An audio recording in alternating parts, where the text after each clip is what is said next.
अस्सलाम वालेकुम नाजरीन, जैसे जैसे ईद उल अज़हा करीब आ रही है, मुखालिफिन के प्रोपेगंडे बढ़ते जा रहे हैं। हर जगह से दरखास्त मौसूल हो रही है कि अहमदी कुर्बानी नहीं कर सकते हैं। अहमदी वकीलों को धमकियां दी जा रही है। मुसलमानों पे क्या वक्त आ गया है, अपनी अजान की आवाज़ सुन के नमाज पढ़ने नहीं जाते, अहमदियों के घरों और मस्जिदों पे कान लगा लेते हैं। जुमे के दिन सारे काम छोड़कर जुमा पढ़ने की बजाय अहमदियों की निगरानी करते हैं। ईदैन पे ईद मनाने की तैयारियों और खुशियों की बजाय अहमदियों की फिक्र में पागल हुए जाते हैं। आप सब पहले ये क्लिप देखें, ये ज़िले चकवाल का है, फिर हम आगे बात करते हैं। आज ज़िला चकवाल में डीसी साहिबा को एक एप्लीकेशन सबमिट की गई है, जिसमें ये बात दर्ज की गई कि ज़िला चकवाल की हदूद में कोई भी गैर मुस्लिम बिलखसूस कादियानी और उनके तमाम ग्रुपों में से शामिल कोई भी फ़र्द ईद कुर्बान के मौका पे जानवर ज़बह नहीं कर सकेगा। इस दरख्वास्त को कबूल भी किया गया। आजकल इन्होंने जो मुल्क के हालात कर दिए हैं, पाकिस्तान में ये ना तो खुद खुशियां मनाते हैं, ना दूसरों को मनाने देते हैं। इन्होंने एक दिन इसी फिक्र में मर खप जाना है। ये सही इस्लाम से दूर है, इसलिए इनको सुकून नहीं मिलता। ऐसे इंसान जलील व ख़वारी होते रहते हैं। मगर ये वकला बेचारे क्या जाने ईद कुर्बान होती क्या है। आज अगर पाकिस्तान में ईद कुर्बान है तो यकीनन एक मजलूम अहमदी की ईद कुर्बान है, जिसने इस्माईल अलैहिस्सलाम की तरह अपनी गर्दन अल्लाह के हुजूर पेश कर दी हुई है और इस्तकामत के साथ इस यकीन पर कायम है कि अल्लाह हमारा रब है और उसी के हुजूर सब ने पेश होना है।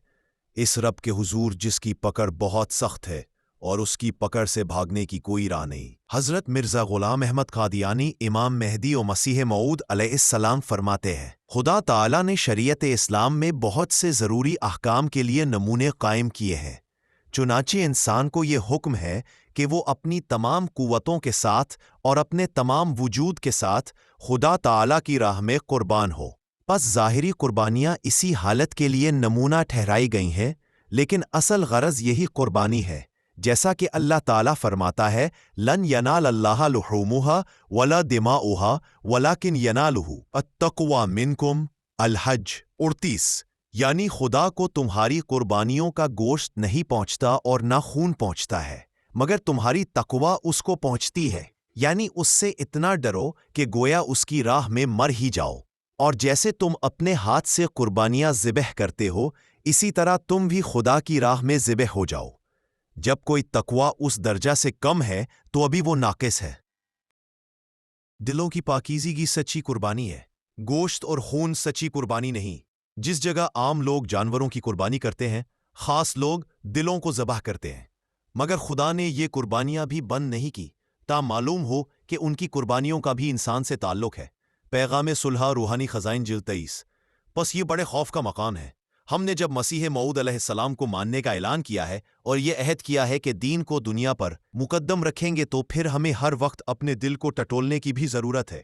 हर मौके पर हमें ये देखने की ज़रूरत है कि क्या हमारे दिल हकीकत में अल्लाह ताला के हुक्मों पर चलने की कोशिश कर रहे हैं और फिर हमारे अमल उसकी पैरवी कर रहे हैं।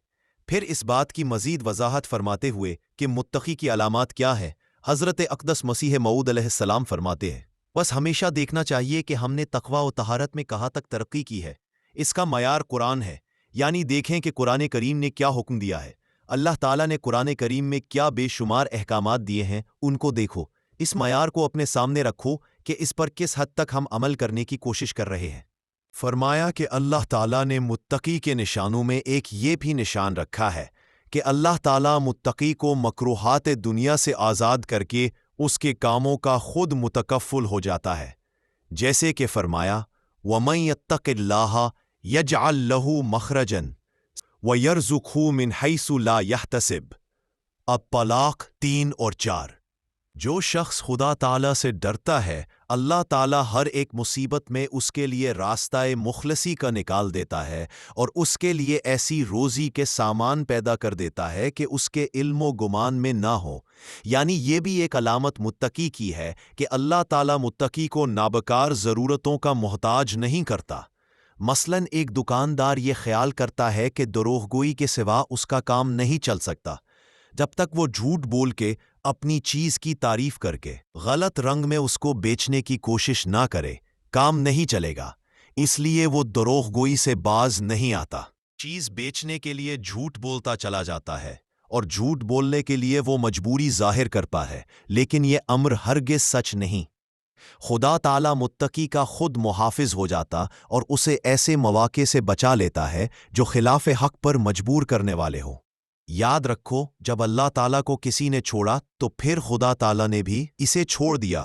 تم اللہ کو چھوڑو گے، اللہ تمہیں چھوڑ دے گا، اور جب رحمان چھوڑ دے، رحمان خدا نے جب چھوڑ دیا تو ضرور شیطان اپنا رشتہ جوڑے گا، پھر شیطان بڑھ بڑھ کر قریب آئے گا اور دوست بنے گا۔ فرمایا، یہ نہ سمجھو کہ اللہ تعالیٰ کمزور ہے، وہ بڑی طاقت والا ہے۔ جب اس پر کسی امر میں بھروسہ کرو گے تو وہ ضرور تمہاری مدد کرے گا۔ وَمَن يَتَوَكَّلْ عَلَى اللَّهِ فَهُوَ حَسْبُهُ۔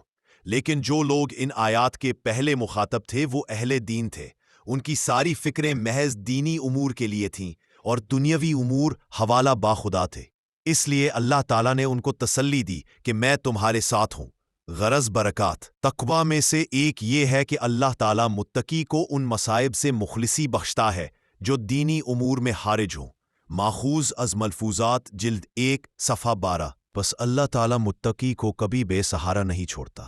اگر اس بات کو ہم سمجھ جائیں تو ہم بھی اپنی دنیا و عاقبت سنوارنے والے بن جائیں گے۔ ناظرین، سرکاری مسلمانوں کے حالات ایسے ہی ہو چکے ہیں کہ ان کے اندر تقویٰ نام کی کوئی چیز باقی نہیں رہی۔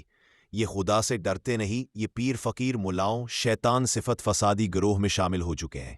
اللہ تعالیٰ ان کو ہدایت دے اور پاکستان میں تمام احمدیوں کی حفاظت فرمائیں، آمین ثم آمین۔ ہم کچھ دنوں سے تقویٰ پہ بات کر رہے ہیں، اس سے پہلے بھی 2 پارٹ اپلوڈ ہو چکے ہیں، ڈسکرپشن باکس میں لنک دے دیے جائیں گے۔ سب کو عمل کرنے کی توفیق عطا فرمائے، آمین۔ نئی اپڈیٹ کے لیے چینل کو سبسکرائب اور ویڈیو کو شیئر ضرور کیا کریں۔